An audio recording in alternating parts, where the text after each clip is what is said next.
How is your business doing? Amaka asked while trying to put a smile on her face. This is one of my problems with you, Amaka, Ugo said. You ask many questions. You are not even making any attempt to shed all this fat. I thought you would look manageable by now, but no, there is no difference between you and a cow.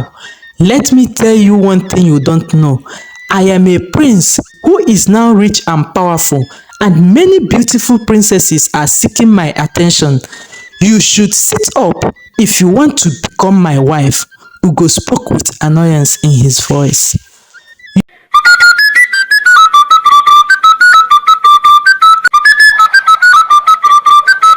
Once upon a time, in the village of Omaka lived a girl called Amaka who lived with her grandmother. Amaka was the fattest girl in the Omaka village. She was a happy child. She was not ashamed of her size.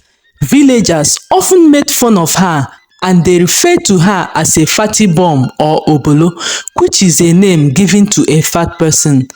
They mocked her everywhere she went, saying she could finish the food for the whole village. Sometimes, children would be seen following her around at the back, singing and beating empty cans.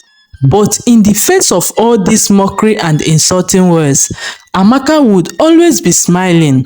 Sometimes, she would even dance to the song's tune, singing for her. You will never see her get angry or cry, and this made the villagers believe that Amaka was also mentally challenged. She had no friends and was often alone. One early morning, Amaka was on her way to the stream to fetch water when she heard someone from a nearby bush crying for help. Amaka was startled, wondering who could be in the bush this early morning. She hesitated to enter the bush, thinking it may be a trap, but the cry persisted, making her feel a pang of guilt, so she went to know who needed her help. When she got there, she noticed a man lying on the floor, moaning in pain. "Please help me," the man said to Amaka the moment he saw her. "Who are you and what happened to you?" Amaka asked him. He introduced himself to Amaka. "My name is Ugo, and I am a palm wine tapper from this village. I came to check my wine this morning when the rope I used in climbing cut into two and made me fall from the tree. I think I have bone dislocation in my knee." From Ugo's directions, Amaka was able to take him home. It was difficult for Amaka to carry him all alone, so he backed him home, and it was not an easy journey. When they got to Ugo's house, Amaka met a man and asked him if he knew who Ugo was. To her surprise, he introduced himself as Ugo's twin brother by the name Osita. Although they are twins, they are not identical, but both brothers are handsome young men. "What happened to my brother?" asked Osita. Amaka told him all that had happened. Ugo had already passed out from pain on their way back home. Osita pleaded with Amaka to help him look after Ugo while he rushed out to find the herbalist. But Amaka stopped him from going. "You don't need to go anywhere. I can handle it," Amaka said. "My grandmother was an herbalist, so sometimes we encountered this situation." Osita was initially skeptical, but when he saw how elegantly and professionally Amaka handled this problem, he calmed himself down. Since they moved to the village, Osita had heard all about Amaka, from how she was the fattest girl in the village to how she was mentally challenged. But looking at how professionally she dealt with the situation made him view her differently, thinking there is more to this girl than what meets the eye. She was fat, but on a closer look, he noticed how beautiful she looked. Her hair was very long and she had mesmerizing eyes. She carried herself with so much grace. The more Oster stared at her, the more he was sucked in. He was enchanted. His heart beat faster and he held his chest. What was wrong with me? Why did I feel this way about this girl? Oster had never felt this way about any girl. No maiden had attracted him the way Amaka did. Maybe I'm not feeling too well, he thought to himself. Unknown to Amaka what Oster felt for her, she told him that she would return tomorrow to check on his brother. Amaka, being a compassionate girl, took responsibility for caring for Ugo. She came to keep him company whenever his brother was away. As time passed, Ugo began to show affection towards Amaka. One day, Ugo confessed his feelings to her and Amaka became afraid because this was the first time a man had revealed his feelings to her, so it was a new thing for her. Amaka told Ugo that she would think about it and left. When Amaka got home, she was lost in thought. Her grandmother noticed this and asked what the problem was, and Amaka told her everything. After narrating the whole thing to her grandmother, she told her grandmother that she was confused because she did not know what Ugo saw in her. Amaka's grandmother told her to stop belittling herself because she possessed a unique quality that no one had. She told her if she felt the same way, she should accept Ugo.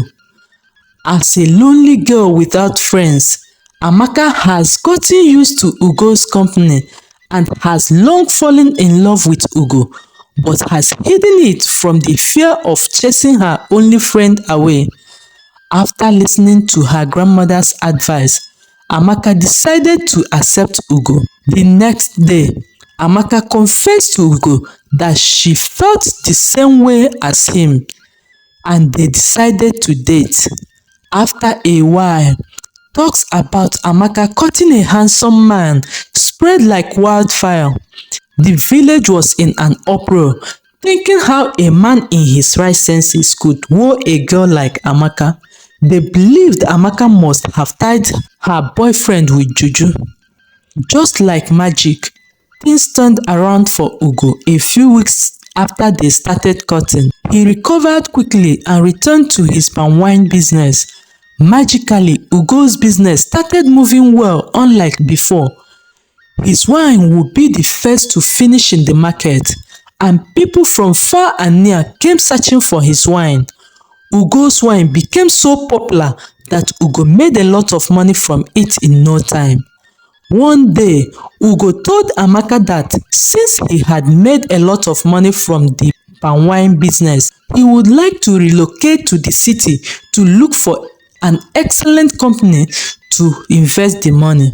He promised to return for her and perform her marriage rites so she could join him in the city. Amaka was happy for Ugo and wished him well in his journey. When Ugo got to the city, he met with a friend who is in the land and property business and he introduced the business to him. Ugo invested in the business and saw that it was a profitable business.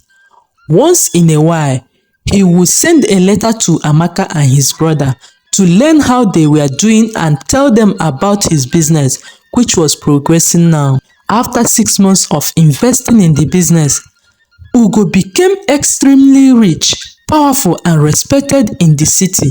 His friend who introduced him to the business was surprised at the pace at which Ugo was progressing and asked him about the magic he used. But all Ugo would say was that it was God's blessing. Ugo had stopped sending letters to Amaka for a while now, and he channeled all his attention to his business.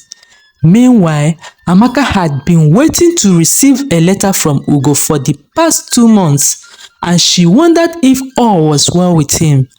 One day, he decided to go to Ugo's house and asked his brother if he had received any letter from Ugo in the past 2 months. To her greatest surprise, Oster had been receiving letters from Ugo and he even received a letter 2 days ago informing him that he would be coming back in the next 3 days. Ostar was surprised when Amaka told him she had not received a letter from Ugo in the past 2 months. He comforted Amaka, saying that she would see Ugo soon. That night, Amaka couldn't sleep, with different things occupying her mind. She thought of the reason why Ugo had stopped sending her letters but could not think of any. 1 week later, early in the morning, Amaka went to the market to buy some foodstuff. On the way, she noticed people pointing at her and laughing. Although she was used to their mockery, she thought this was different until she passed two medians returning from the market. They laughed out loud and one said, "Some people don't look at themselves in the mirror before going after a handsome man." The other replied, "I heard he is now very wealthy. How could he want a cow as a girlfriend?" There was a pang of pain in Amaka's heart after listening to the medians. Her heart started beating faster. Amaka turned back and went to Ugo's house to confirm if he was indeed back. When she got there, behold, all those medians said was true. Ugo was now wealthy, which did not surprise her. But what surprised her was the fact that he came back 4 days ago and had not come to check on her. What matters to Amaka now is to see Ugo. After 6 long months in happiness, she went inside the house. When she saw Ugo, she went to hug him. But before she could even come close, Ugo raised his hand to stop her. It seemed that he was not happy to see her. "Why do you come?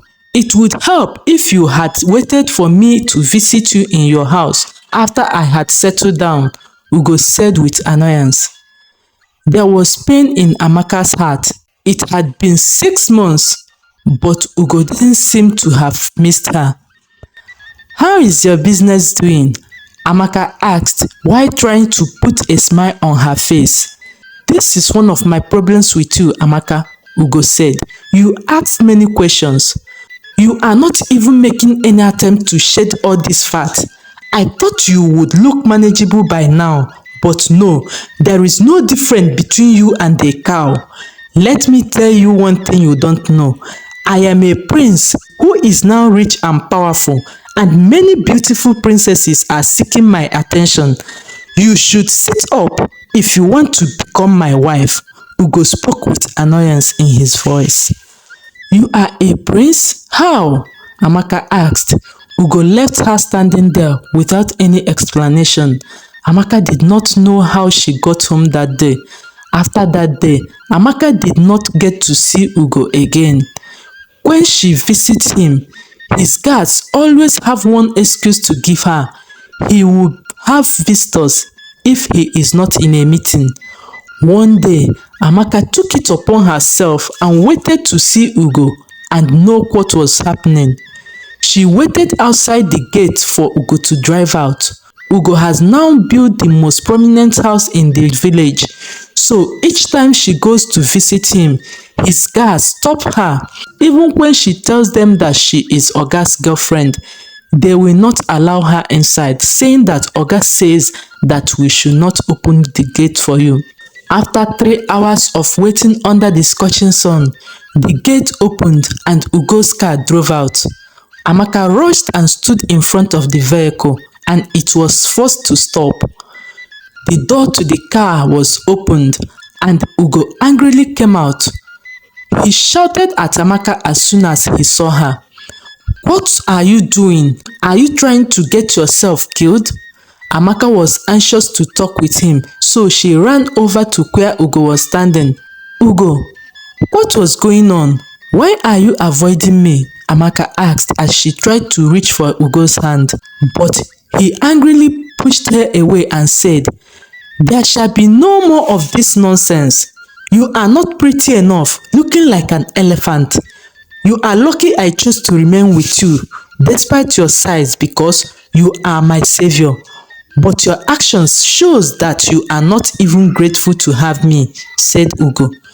He returned to the car, brought out a stack of cash and dumped it in front of Amaka. "Take this money. It's for everything you have done for me. I am sure it will be enough for you. From today onwards, I don't want to see you close to my house."